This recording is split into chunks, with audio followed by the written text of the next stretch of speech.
ಇನ್ನು ಗ್ಯಾರಂಟಿ ಯೋಜನೆಗಳಿಗೆ ಸಚಿವರಿಂದಲೇ ಮತ್ತೆ ಅಪಸ್ವರ ಕೇಳಿ ಬರ್ತಾ ಇದೆ. ಗ್ಯಾರಂಟಿ ಒತ್ತಡ ಕಡಿಮೆ ಮಾಡಬೇಕು ಅಂತ ಹೇಳಿ ಸಚಿವರು ಮನವಿಯನ್ನ ಕೂಡ ಮಾಡಿದಾರಂತೆ. ಹೈಕಮಾಂಡ್ ನಾಯಕರಿಗೆ ಸಚಿವ ಸತೀಶ್ ಜಾರಕಿಹೊಳಿ ಮನವಿ ಮಾಡಿದಾರಂತೆ.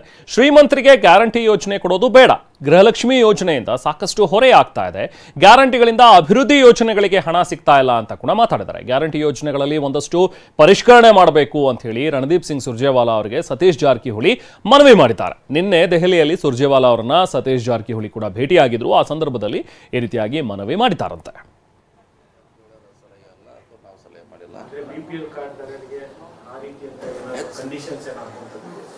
ಯಾವ್ದ್ರೆ ಶಕ್ತಿ ಯೋಜನೆ ಇರ್ಬೋದು, ಬೇರೆ ಬೇರೆ ಯೋಜನೆ ಇರ್ಬೋದು, ಬಿಪಿಎಲ್ ಕಾರ್ಡ್ದಾರರಿಗೆ ಮಾತ್ರ ಅಲ್ಲ. ನಾ ಆ ಮಟ್ಟಕ್ಕೆ ಹೋಗಿಳಿಲ್ಲ. ನಾನು ಸಲಹೆ ಕೊಟ್ಟಿದ್ದೇನೆ, ಕಟ್ ಮಾಡಿ ತೆಗೆದ ಈ ಕಡೆ ಹಾಕಿ ಅಂತ ನಾ ಹೇಳಿಲ್ಲ.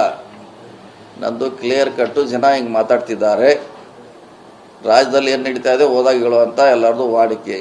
ಬೇರೆ ಬೇರೆ ವಿಷಯಗಳನ್ನ ಹೇಳ್ತಾರೆ, ರಾಜಕೀಯವಾಗಿ ಇದು ಅದು ಏನು ನಡೀತಾ ಇದೆ ಕೇಳ್ತಾರೆ. ನಮ್ನ ಏನು ನಡೀತಾ ಇದೆ, ಏನು ಜನ ಮಾತಾಡ್ತಾರೆ ಅಂದಾಗ ಗ್ಯಾರಂಟಿ ಬಗ್ಗೆ ಜನ ಬಡವರಿಗೆ ಲಾಭ ಆಗ್ಬೇಕಂತ ಹೇಳ್ತಾರೆ. ಹೊರತಾಗಿ ಪರಿಷ್ಕರಣೆ ಸರ್ಕಾರದ ಜನಪ್ರಿಯತೆಗೆ ಹಿನ್ನಡೆ ಆಗಲ್ವಾ ಅಂತ ಪರಿಷ್ಕರಣೆ ಮಾಡಿದ್ರೆ ಅಲ್ಲ. ಈಗ ಯಾರು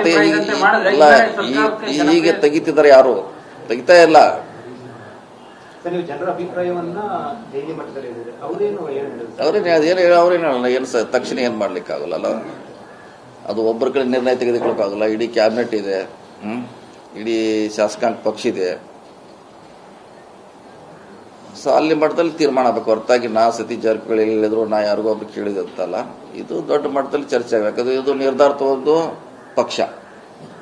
ಪಕ್ಷದಲ್ಲೇ ಆಗಬೇಕು. ಹೊರತಾಗಿ ಜನರ ಏನ್ ಮಾತಾಡ್ತಾರೆ ಕರ್ನಾಟಕದಲ್ಲಿ ಹೋಗಿ ಹೇಳಿದೀವಿ ಅಷ್ಟೇ. ಹೊರತಾಗಿ ಇದನ್ನ ತೆಗೀರಿ, ವಿರೋಧ ಪಕ್ಷದವ್ರು ಹಿಂಗೆ ಮುಂಚೆ ಅವರು ಭವಿಷ್ಯವಾಣಿ ಹೇಳಿದ್ರಂತ ಅದಕ್ಕೆ ಪೂರಕ ಆಗೋಲ್ಲ.